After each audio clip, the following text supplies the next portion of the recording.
আপনার বক্তব্য সংক্ষিপ্ত করুন, আপনার লেখা সংক্ষিপ্ত করুন, আপনার কাজটি দ্রুত করুন বা ছোট করুন।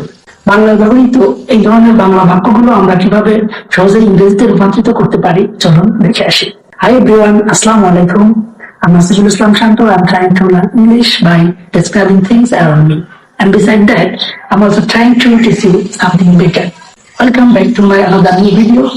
I'm fine and hope you are all fine too by the grace of Almighty Allah. By the way, আপনার বক্তব্য সংক্ষিপ্ত করুন। Cut short your space. আপনার কাজটি সংক্ষিপ্ত করুন। Cut short your work. আপনার চুলগুলো ছোট করুন। Cut short your hair. আপনার লেখাটি সংক্ষিপ্ত করুন। Cut short your writing. No more today. Thank you for watching my video. See you again in a new video. Until then, stay well, everyone. And please don't forget to like, comment, and share. Assalamu alaikum.